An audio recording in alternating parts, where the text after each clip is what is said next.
Backed by medical science, the #1 singing technique you should be practicing this year has nothing to do with singing technique. It's actually all about muscle proprioception, which is how we feel inside our body.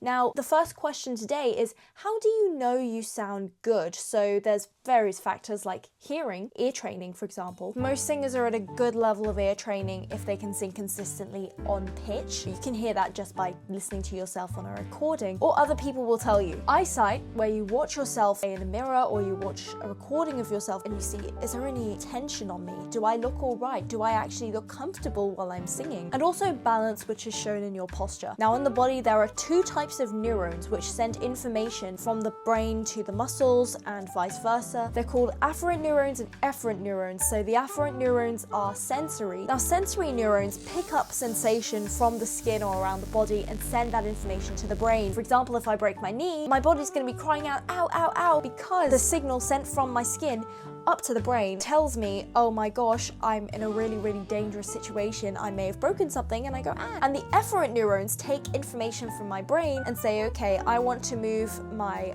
arm in a certain way. This is what's gonna happen. Zip into the arm, boom. And it works like that when I'm speaking and when I'm singing and moving anything, walking. And to get the signal through our body, we have these things called the cranial nerves. For example, the larynx is supplied by cranial nerve 10, and the facial nerve supplies the face, I guess the clue's in the name. So this is how we know what we're doing. It's the brain and the feedback loop going round and round, and that's how we perceive the information. And this information has to be processed in different lobes of the brain, for example, the temporal lobe for hearing and the occipital lobe for eyesight. In the last few weeks, I've been reading this book called The Singing Athlete by Andrew Byrne. It is beautifully written. He does elaborate about the cranial nerves and about proprioception. So what else can fog up the way we perceive things? A ton of things like distractions, lack of focus, scratching or itches on your body. There's 2 different types of threats. Environmental, which is around you. You say there's like a car that's speeding and is about to hit you, kaboom. Or a physical threat. For example, there's something in your body telling you, no, this is bad. I shouldn't be singing like this, or I shouldn't be moving in this way. If I'm gonna step any further, my leg might give way, or I'm about to injure myself. And some of this might be a constraint on the way you sing because the body doesn't like being challenged sometimes. It wants to stay in its comfort zone because it's in monkey brain mode and it's thinking, oh no, if I do this, I will be in serious danger, which in our day and age is not true. It's what the body's thinking on a subconscious level, which is why we need to tackle it. So one way you can do this is by alleviating tension, giving yourself a quick massage. I was on a conservatoire boot camp one day, and what they told us to do was massage your clavicle.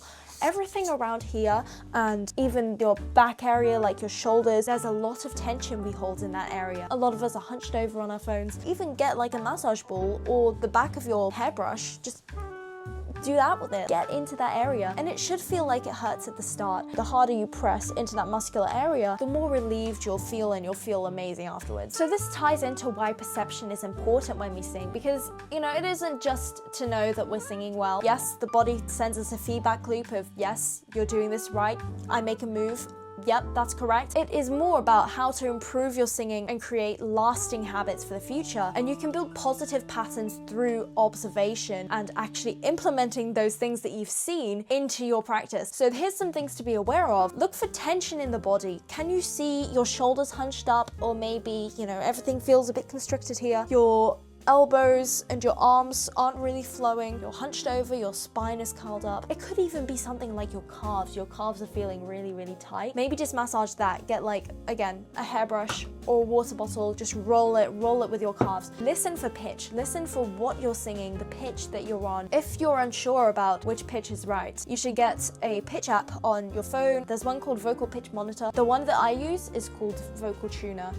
I have perfect pitch, so I don't need it, but Vocal Tuner on iPhone and Vocal Pitch Monitor on Android. Make sure you're not going too flat. We all may be a natural degree of sharp or flat, mainly usually flat. If you're really, really flat on a note, and you can audibly hear it, if the only way that you can reach that note is by straining, that isn't a good sign. Spatial awareness as well. If you're very cramped in a tight space, even if it's a very small studio booth, you might actually cramp up because your body's thinking, oh, well, this is what I have to work with, it's not much. No, take up the entire space. I'm assuming that booths and practice spaces are more than this wide. Loosen your body. Do a physical warm-up before you sing. I've said in the past that you don't actually need to warm up when you sing.